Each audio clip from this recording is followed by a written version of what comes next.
So real quick, today we have the newest member of the church here.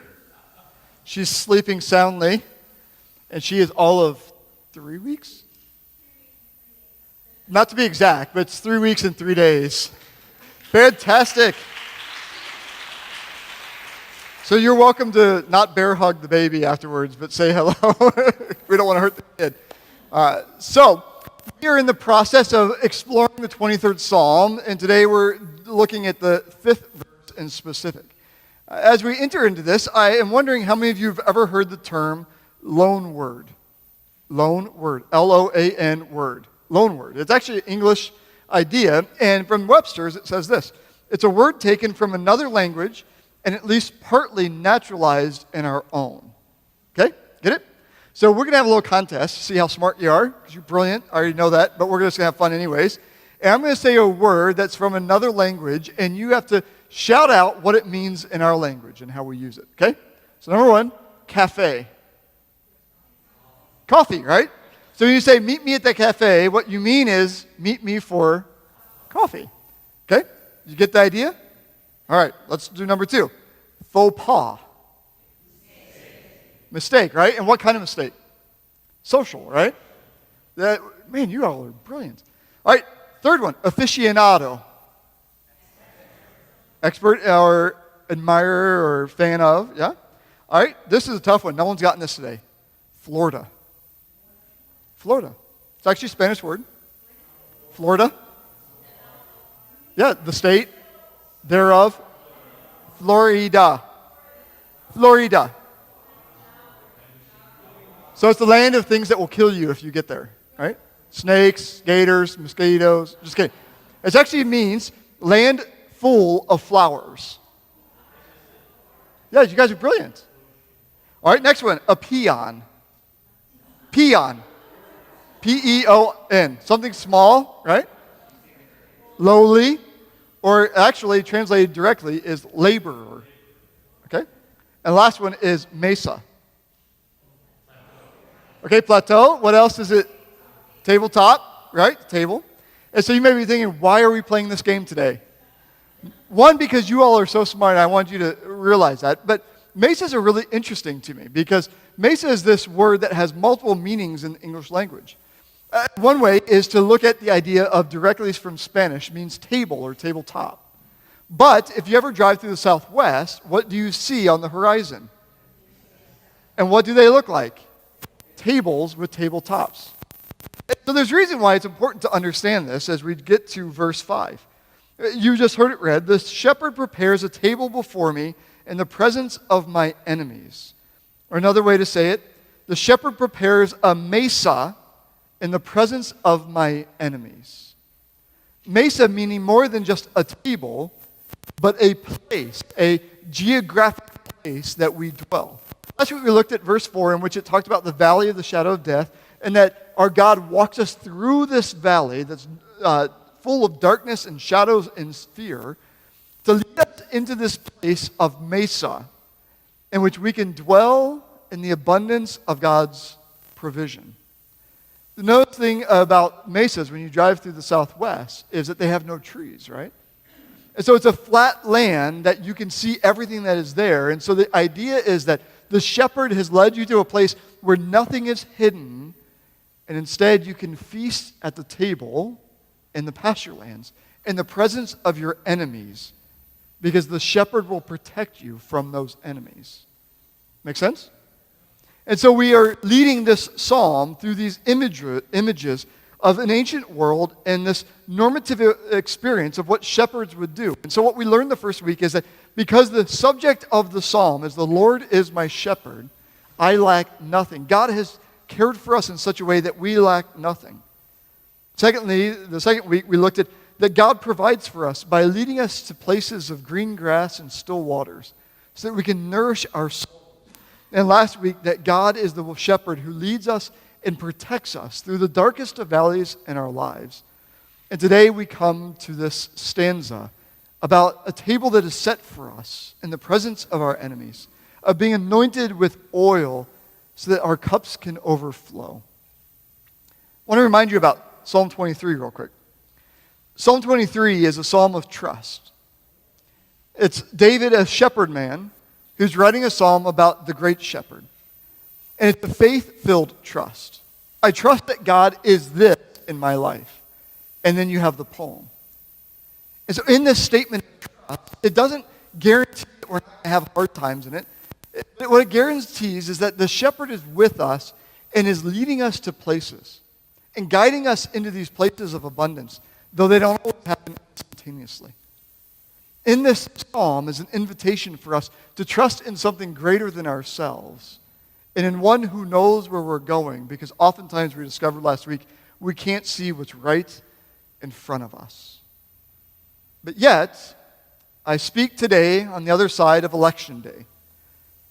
And what I've discovered about our country, which you all have too, is that we are deeply divided. We have many that are among us in this congregation in our community that are rejoicing in the results of all the different elections that were happening. There are others that are mourning and are fearful of what has happened and transpired.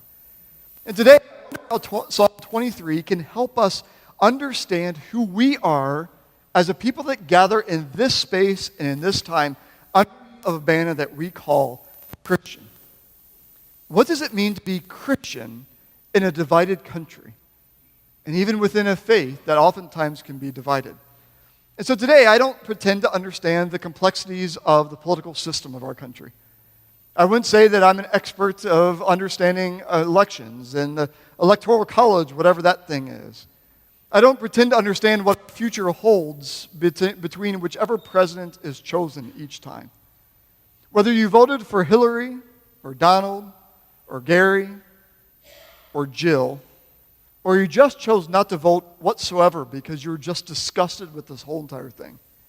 What I do know for certain is that we are people that have to learn that we need each other and rely upon each other. And that we are people that are part of a church that calls themselves Christian, that supersedes any national identity and supersedes most certainly any political party. It does not mean that you're a Christian if you're a Democrat or a Republican.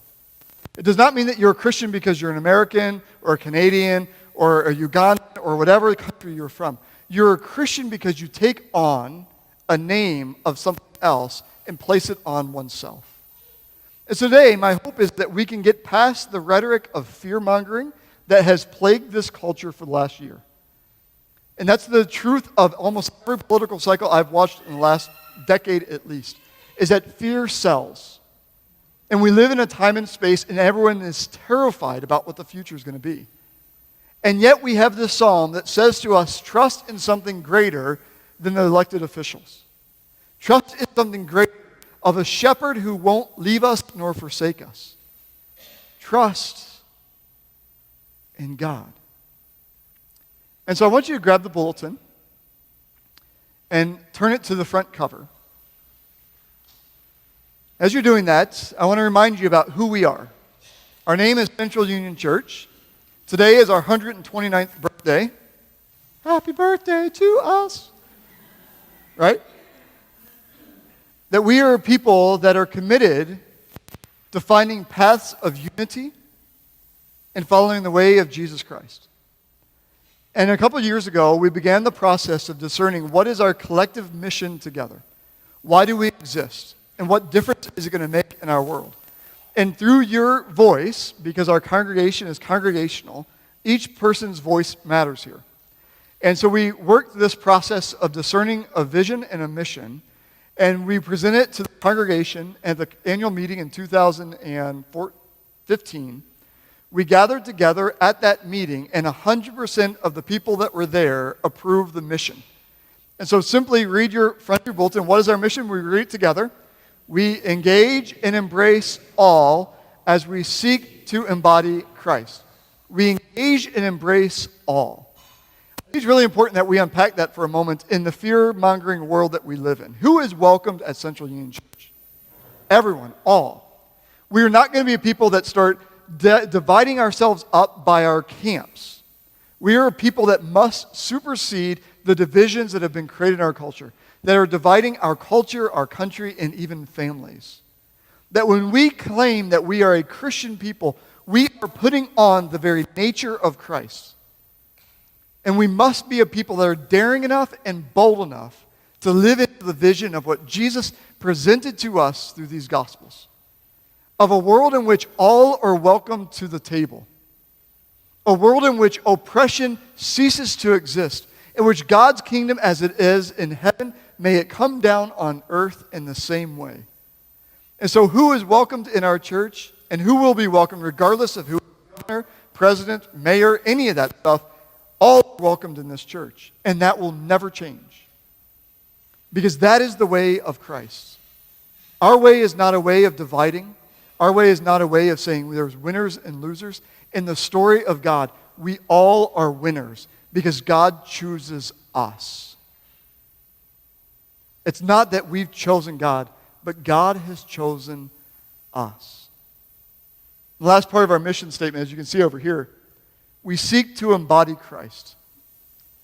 If we lived out and fulfilled the vision of this church, is that you all would be little Jesus. Just to give you an idea of what that means, we don't use the word Jesus in the statement, and we don't use the word Jesus Christ. We have this belief that Christ, number one, is not Jesus' last name.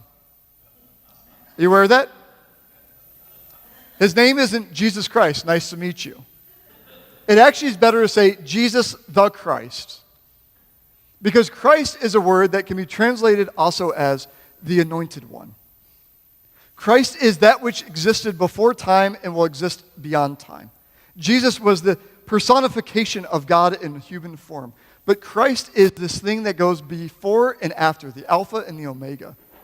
And as we celebrate and surround ourselves around this, to understand the fullness of what this Anointed One looks like, we turn to Matthew and Mark and Luke and John. And we allow that to inform who we are to be as a people. And so for a moment, I want to read you Jesus' mission statement, if there is such a thing.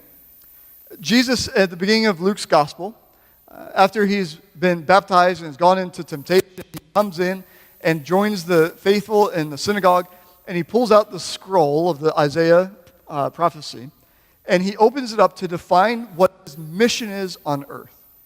To understand what we must be as a church, you have to pay attention to this stuff.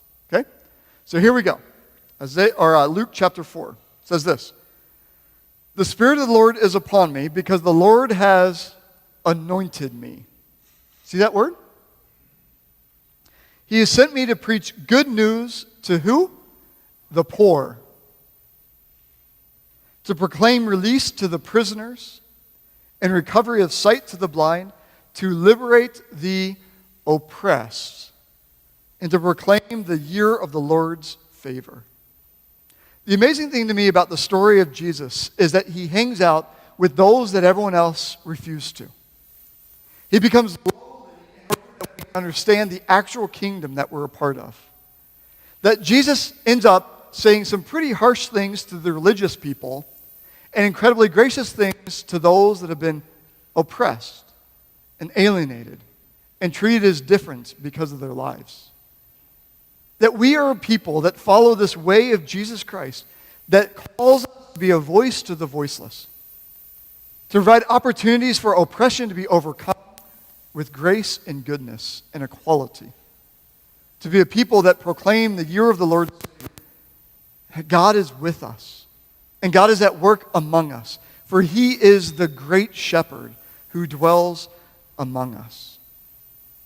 So as we as a people begin to dive into what does that really mean in our lives, it ought to challenge us to the core of our beings, our political belief systems, the way we view others, and especially the way that we gather around the table, the mesa.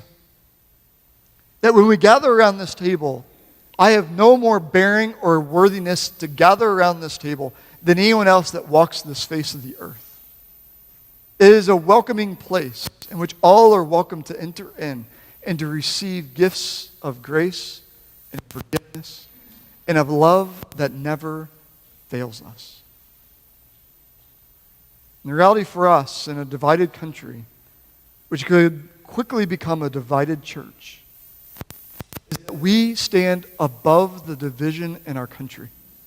and we follow the way of Jesus in our lives. And believe that if we are following to the truth of these scriptures, it changes who we are and it changes the world around us. And we start seeing the world with Jesus' glasses. The pain and the hurt and the divisiveness. And we start being sources of light and hope and love. 2010, Desmond Tutu released a book called Made for Goodness. And Time Magazine did 10 questions with him where they asked him 10 questions about this book. And I wanted to read 2 of those questions to you and his answers to them. The first question that was asked of Desmond Tutu was, after all that you've seen and endured underneath of South African apartheid, are you really as optimistic as your book, Made for Goodness, says you are? And his response, I'm not optimistic, no. I'm quite different. I'm hopeful. I'm a prisoner of hope. In the world, you have very bad people like Hitler and others. And they look like they're going to win, all of them. And yet all of them have bitten the dust. Which led to a second question. What is your favorite Bible verse and why?